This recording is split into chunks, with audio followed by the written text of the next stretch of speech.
আমরা আনুমানিক 500 উদ্যোক্তা এবং 3000 জন ভোক্তা যারা ইনভেরিয়েন্ট টেলিকম বাংলাদেশ এর মালিকানাধীন প্রতিষ্ঠান ধামাকা শপিং.com-এর ই-কমার্স থেকে বকেয়া বাবদ আনুমানিক 400 কোটি টাকা পাওনা।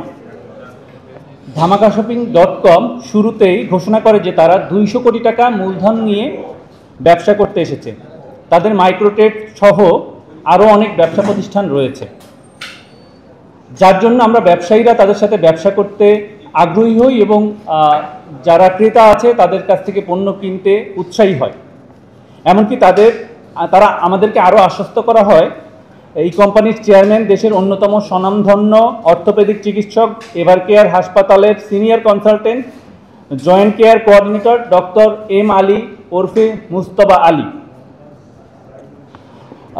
ব্যবস্থাপনা পরিচালক দেশের স্বনামধন্য ব্যবসায়ী জসিমউদ্দিন চিস্তি।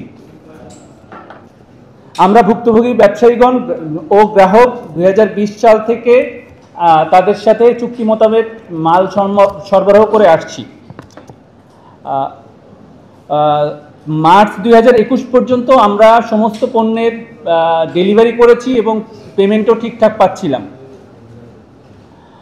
পরবর্তী সময়ে ডেলিভারি সম্পন্ন হলেও মার্চেন্টরা তাদের পেমেন্ট পায়নি এবং ভোক্তারা তাদের পেমেন্ট করা পণ্য ডেলিভারি পায়নি।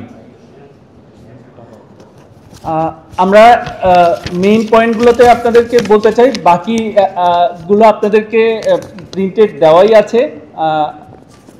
অত্র ই কমার্সের ব্যবস্থাপনার বর্তমানে ব্যবস্থাপনা পরিচালক সপরিবারে আমেরিকায় পলাতক আছেন। এই প্রতারণা মামলায় জড়িত অন্যতম মাস্টারমাইন্ড জসিমউদ্দিন চিস্তি সহ ডক্টর এম আলী, সিরাজুল ইসলাম রানা ও অন্যান্যদের বিরুদ্ধে 116 কোটি টাকার মানি লন্ডারিং মামলা চলমান রয়েছে। এই মামলা বর্তমানে সিআইডিতে তদন্তাধীন।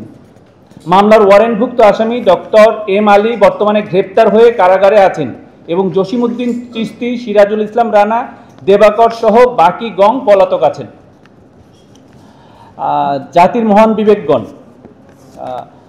গণপ্রজাতন্ত্রী বাংলাদেশ সরকারের যৌথ মূলধনী কোম্পানি ফার্মসমূহের পরিদপ্তর আরজেএসসিতে নিবন্ধন অনুযায়ী ইনভেরিয়েন্ট টেলিকম বাংলাদেশ লিমিটেডের চেয়ারম্যান মুস্তফা আলী 19 আগস্ট 2021 তারিখে বাণিজ্য মন্ত্রণালয় কর্তৃক স্মারক গ্রাহক ও সাপ্লায়ারদের অর্থ পরিশোধের প্রতারণার কারণ দর্শানোর নোটিশে স্পষ্টভাবে কোম্পানির চেয়ারম্যান ডক্টর মুস্তফা আলীর নাম উল্লেখ করা হয়েছে।